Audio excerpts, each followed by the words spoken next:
Orioles do lose 2 out of 3 to the Braves this weekend. However, they wake up today just 2.5 games out of a wild card spot with just 6 games remaining before the MLB trade deadline. Joining us now to talk about all of it, you know him from Birdland territory as part of the Foul Territory Network. By the way, are we having all of Tim Barbalace's co-hosts on the show today? What is going on? We had Femi on. Now we're having. What the hell is happening? Do we have to have Tim on too? I don't know. No, Tim, no, we don't do that. He is former Orioles All-Star reliever, Mr. Brad Brach, and he's back with us now here on GCR. Brad, it's Glenn. It's always great to catch up, man. Thank you so much for taking the time for us. Yeah, absolutely. Thanks for having me. Always great to come on here and talk some O's with you guys. Man, what do you make of the Orioles offensive? Is it as simple as saying, hey, it looked like it was getting better, and then they lose both Rutschman and Basayo, so we should be more inclined to be dismissive of the offense over the last week? Like, how do we talk about this like adults? Because I know that it hurts to have, and I'm not trying to pile on these guys, but Chadwick Tromp and Sam Huff, who just aren't major league hitters, instead of 2 of your best bats in the lineup. But, they still had 8 other guys in there that just weren't producing this weekend. How do we talk about this like adults?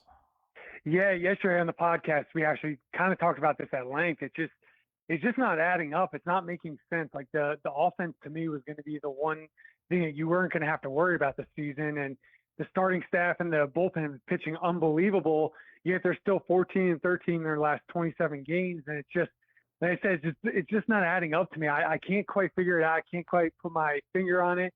I mean, you're getting Pete Alonso producing at the rates that you expected him to get. And I don't know, is it as simple as just Gunnar just not having the type of year that we expected, and maybe Ward not having the type of power we expected? But it's just, I don't know. I just can't make sense of it. And it definitely doesn't help having Adley and Sammy out this past week. So it's not really making much sense right now. And I wish I could put my finger on it, but I can't at this moment. Let me follow up on that specifically, because Brad, I'm struggling with, yes, the Orioles are only 2.5 games out. And yes, it's possible they could go on some sort of run. We saw them win 7 games in a row not that long ago, and I know they're capable of doing it. At the same time, we're also over 100 games into the season. It feels like we have a large sample size, and they're just not a good offensive team. Are they chasing a dragon if they choose to be aggressive at the deadline over the course of the next week? Are they trying to get after something that they just really can't get after because we know enough to know this team isn't good enough offensively to do it? Yeah, it's like between a rock and a hard place, I feel like right now. It's like you said, by the standings, yes, they're in it. But like you said, we've seen kind of what the team is at this point. And it's just hard to say that, yes, this is a playoff team. Do I think their starting pitching is pitching at that level? Yes, I do.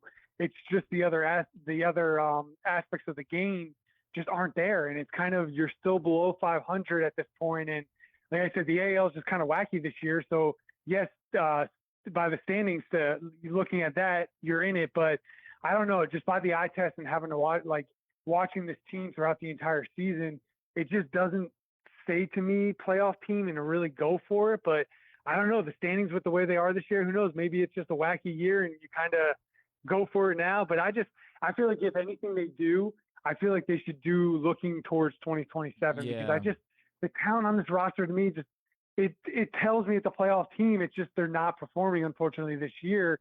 So I just don't know. I don't know if you do anything to go all in this year. If anything, I do kind of 1 foot in this year, but really kind of a foot and a half towards next year kind of thing. I don't really know. It's definitely a weird spot. It is a very weird spot. Can it be are they one bat away? I say that to say, obviously the deadline could change some of this with the offense. And I think right now most everyone would agree it would need to be an outfield bat because as much as the frustration is related to Gunnar, you're not going to do anything other than just keep putting Gunnar out there every day and hoping that at some point he wakes up and he's Gunnar Henderson again. The outfielders, God bless them. This is not me trying to pile on. They all have had moments, whether it's Cowser, Taveras early on. Even O'Neill lately has been obviously a bit more productive than he had been. and Ward certainly gets on base, but if you can acquire one like legitimate, consistent outfield bat, can that be enough to change what we think of this team offensively?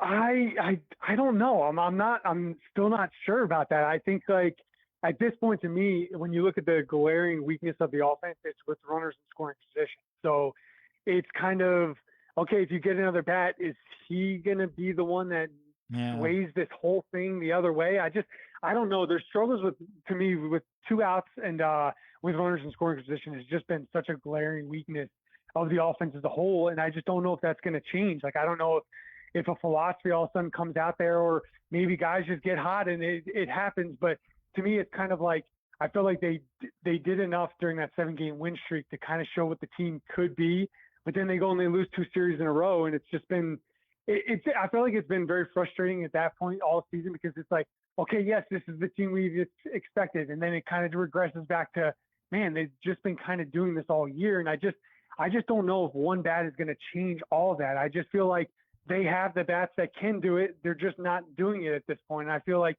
if Gunnar Henderson, the real Gunnar Henderson that we know and have expected to come to see, shows up, that could be enough to sway the offense. But I just, like I said, it's confusing, you know, like I just don't know at this point. I know others have said it, but like there's nothing that could help the Orioles more at the deadline than acquiring Gunnar Henderson. Like that is by far and away so true. It's the, so true. The most helpful thing that could occur is if suddenly Gunnar Henderson was a Baltimore Oriole and not, unfortunately, the guy who's kind of been cosplaying as Gunnar Henderson this season. Yeah, for sure. And it's just, like I said, I know he's got to just be so frustrated because I feel like he's been making better contact. He just hasn't had the results lately. And then he goes up to Boston. He has some extra base hits. And in this past series, he had a couple hits here and there. But it's just not adding up to the season we all expected of Gunnar. And I'm sure what he expected of himself. Brad Brach is with us here on GCR. Brad, what do you make of what you've seen? Obviously, in a small sample size from Christian Encarnacion Strand, and when he was called up, a lot of people were like, "Hey, he's hit a bunch of home runs in Norfolk," and I said, "Yeah, okay." Yeah. But like we always knew that the exit velocity was legitimate, the raw power tool was real, even when he struggled in Cincinnati. Is this, hey, a lot of guys have a good, a week of baseball, don't overreact to it? Or do you see like raw skills that make you say, maybe there's a chance like the Orioles have found their next Ryan O'Hearn reclamation type of project? Yeah, you honestly really never know. I never want to like make a bold statement or a blanket statement about guys, because I was one of them. I got a chance with the Orioles. I got some new eyes on me, and I kind of ran with the opportunity. So from what I've seen this last week, I think he's showing all the tools that he's had before. Maybe it's just going to a new organization. Sometimes that's all it kind of takes, is just kind of getting new eyes on you, getting what you feel like is a new life to your career. Maybe that's all it needs. I mean, I think there's going to be adjustments made, and I think we saw the Braves kind of pounding him in, and when they made mistakes, he still made them pay. But I just feel like adjustments will be made here that, maybe he made some adjustments when he got to Norfolk. And I think opposing pitchers will kind of try to go at those weaknesses that they're seeing. But he's hammering balls out over the plate. And I think that's something that was said about him. He's a collision dad, as they say. Like when he runs into it, it's going to go a long way. And he's punishing mistakes right now. And I think balls out over the plate, he's handling really well. And I just think it's going to be whether he can get to the ball in the inside part of the plate more consistent if he can continue doing this. So I think it's an interesting bat to see, and I think it was a great find by the front office of the Orioles. All right, I want to talk to you about a pitcher, and this one is maybe to me the most interesting and the toughest of them, because the Orioles are, as we pointed out, 2.5 games back. I don't think that it makes sense to be trading away someone who has been, frankly, your best pitcher now for 2 months, but Trevor Rogers tells the Baltimore Banner this weekend that he's looking at the offseason. He said the best way about it is me focusing on what I need to do and can pitch as well as I can, so my agent can do his job the best he can in free agency in the offseason. As soon as the season ends, whenever that might be, and the Orioles have an offer on the table, I'm going to be all ears. So what he's saying is, essentially, yeah, Brad has signed an extension, but I'm just not doing that. I'm going to free agency. You're a team that you and I are talking, and we are fearing you're just not good enough. Trevor Rogers has pitched like one of the best starters in baseball for the last 2 months. would probably be able to, land you a good bit at the deadline, but then you'd be losing Trevor Rogers, who's been your best pitcher. What do you do in this situation if he's not willing to sign right now? Yeah, it's. I think it just goes back to what we were saying before, where it's just between a rock and a hard place. It's like I said, the standings are dictating one thing, but I mean, him saying that, it kind of tells you that he's not willing to sign an extension now. And if you can get something back for him, and if it helps you moving forward, I just feel like you kind of got to pull the trigger. I get what you're saying with him being the best pitcher on their staff right now, or one of the best. And I mean, clearly he's one of the best pitchers in baseball right now. So you got to figure, when you're talking about the Dodgers, you're talking about, the Brewers, you're talking about some of these teams that have really good farm systems. If they're willing to give something up for him right now, I just feel like you got to do that. And if he really does want to be in Baltimore, you got to give a competitive offer, and hopefully he comes back next year. But I just don't know. I just think if they get a price that they are looking for him right now, to me, it just kind of seems it makes sense to move him. But like I said, it's a really tough decision, because when you do that, you put a glaring hole in the rotation that's been rolling here of late. No question about it. Well, you just said, too, I think, is the nuance of this conversation that people will miss, which is, and when I've talked about it, my argument is not trade Trevor Rogers for the sake of it or for whatever you can get. It's exactly the way you said it. If there is a haul to be had, if you're looking at this and saying there are major league ready pieces involved, or guys that drastically change this so that we can load up and go get more pitching this offseason, like, I just think that you have to be listening and considering that, not just doing it for funsies or taking whatever someone is willing to offer because you got to move him. But I just don't think he can be off the table as you move towards next Monday. Yeah, definitely. I don't think he can be off the table either. But I think the key phrase, like you said, there is major league talent or major league ready talent. To me, that is what I would need to move him if I were the Orioles, because this team is right there. Like I don't know, like when you watch the team on an night in and out basis, it's just this team can win, and it's just, I don't know if it's one piece, I don't know if it's two pieces, but the pieces are there. I think if you ask any of the 30 teams in baseball, they would take this lineup, this pitching staff, the guys coming back from injury next year. They would take this going into the end of the season and then into 2027. So for me, if you get major league ready talent for him, it seems to make sense right now to make that move. How concerned should we be that Rico Garcia gave up a couple of home runs this weekend? Is that, a prolonged trend that concerns you, or has he been too good this year for us to be worked up about that? Yeah, I think it's just the life of a reliever. You're going to go through stretches where, you're going to get clipped every once in a while, especially with the way baseball is and how hard guys throw and how hard guys swing. You're going to give up home runs now and then. I wouldn't be too concerned. I'm still seeing this stuff is playing, and it just, sometimes you have a bad series, and it kind of just, you have to take it that way. And hopefully he's able just to move past this and kind of look at his body of work for the season and know that he is a good pitcher, and that, he should be pitching the 7th, 8th inning and winning games, and not get discouraged, because it's very easy. And someone who doesn't have a long track record of having success, you can kind of get down. So I wouldn't be too concerned with it.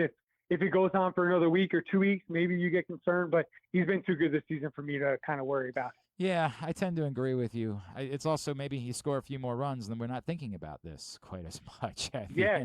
I mean, quite frankly, that's it. That's definitely, when you look at the numbers, Steve yesterday on the podcast was bringing up stats from the Angels series until now. So it's about 9 series, and it's the pitchers are at like a 3.19 ERA, and the offense is at like a 4.2 runs a game. And it's just like, God, it's unfathomable to me that this offense is only scoring at a 4.2 run rate over that stretch of time. It's just too good of a lineup, too much talent. I don't know. It's just not making sense.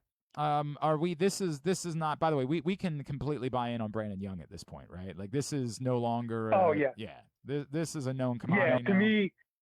To me, I think he's found himself. He's found himself in the big leagues, and that's kind of what you want to see from pitchers. It's, you have prospects that come up and just kind of doesn't really work out. I mean, no shade to Grayson or Rodriguez, but to me, that was kind of, he comes up, he has all this fanfare, he goes out, he's great. He's just not able to stay healthy. Can't really find his footing here in Baltimore. And sometimes guys come up to the big leagues and they find their footing, and I really think that's what Brandon Young has done.